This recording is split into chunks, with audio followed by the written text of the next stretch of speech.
Assalamualaikum warahmatullahi wabarakatuh. Perkenalkan, nama saya Zulfar Gemes Dandion dengan NIM 12210011061. Kali ini saya akan mempresentasikan UTS Komputer Bisnis Harapan soal nomor 2, yaitu membuat presentasi dari bahan skripsi soal nomor 1. Langsung aja. Nah, ini yang pertama abstraknya. Penelitian ini bertujuan untuk mengetahui ada atau tidaknya perbedaan dalam perbandingan traffic generation yang signifikan antara streamer e-sport dan self-streamer pada aplikasi live streaming video game. Nah, aplikasi live streaming video gamenya ini contohnya itu seperti YouTube, Twitch, Nimo Live, Facebook, Hololive lagi, dan yang sebagainya lah, yang lain. Aplikasi live streaming itu banyak banget, jadi bisa aja searching di Google, itu ada berapa banyak. Dan penelitian ini menggunakan metode komparatif dengan menyebarkan kepada 62 responden streamer yang aktif atau pernah mempunyai riwayat live streaming video game. Berikut bab-bab yang akan saya presentasikan, yaitu dari bab 1, bab 2, bab 3, dan bab 4. Langsung aja, bab 1 ini ada latar belakang, rumusan masalah, dan tujuan penelitian. Latar belakangnya ini, seiring berjalannya waktu dan berkembangnya zaman, menjadikan olahraga tidak hanya cabang-cabang olahraga fisik saja, melainkan munculnya elektronik sport atau e-sports yang merupakan suatu area aktivitas olahraga di mana orang mengembangkan dan melatih kemampuan mental atau fisik dalam menggunakan teknologi informasi dan komunikasi. Nah, dalam rumusan masalah ini, yang pertama itu adalah followers. Apakah followers ini dapat berpengaruh terhadap perbandingan antara streamer esports dan self-streamer? Dan yang kedua ini durasi live. Apakah durasi live streaming itu berpengaruh terhadap perbandingan antara streamer esport dan self-streamer? Nah, penelitian ini bertujuan untuk mengetahui perbandingan antara streamer esport dan self-streamer dengan melihat traffic generation dari masing-masing, sehingga menunjukkan yang lebih baik dari kedua streamer pada aplikasi live streaming, sehingga kedepannya bisa dimaksimalkan, dikembangkan, dan ditingkatkan lagi, baik dari self-streamer atau streamer esport secara langsung kepada e-sportnya. Dan di bab 2-nya ini ada landasan teori dan streamer demand.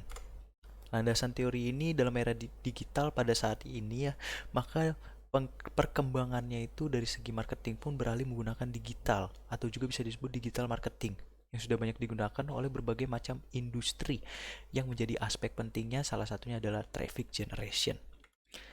Lalu dari streamer demand, video game dan streamer ini keduanya emang saling berkaitan, sehingga streamer game memiliki beberapa faktor yang mempengaruhi untuk dapat terus berpartisipasi melakukan live streaming dengan penggunaan teori use and satisfaction. Teori use and satisfaction itu sebuah media yang memenuhi kebutuhan pribadi sosial yang aktif dalam menggunakan media. Lalu di bab 3 juga ada jenis penelitian, aplikasi live streaming, analisis deskriptif.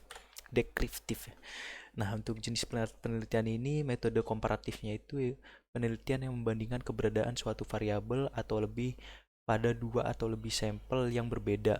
Nah, maksudnya ini untuk membandingkan persamaan atau perbedaan dari fakta-fakta dan objek yang diteliti berdasarkan pemikiran masyarakat yang ada di Indonesia.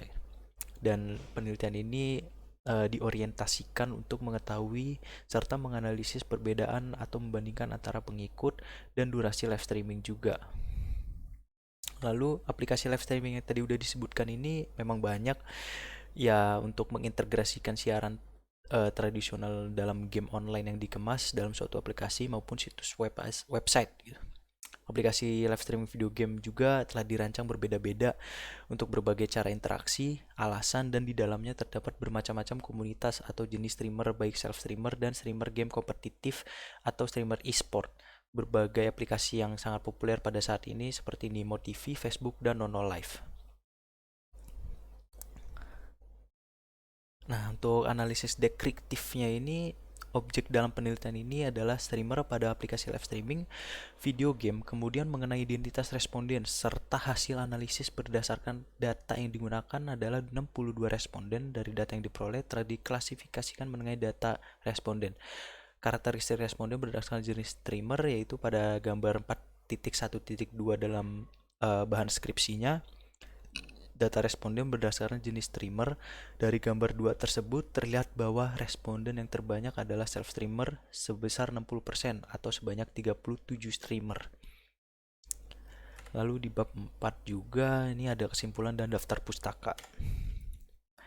Kesimpulannya adalah berdasarkan hasil penelitian yang di slide sebelumnya, dapat disimpulkan untuk streamer e-sport dan self-streamer, keduanya mempunyai hasil nilai rata-rata dan nilai signifikansi traffic generation untuk pengikut atau followers dan durasi live streaming sudah baik. Dari hasil data tersebut didapatkan bahwa tingkat traffic generation pada self-streamer lebih unggul dibandingkan dengan streamer e-sport.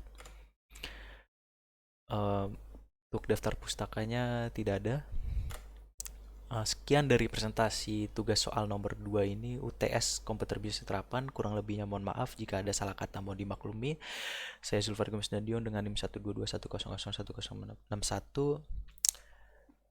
Selamat tinggal.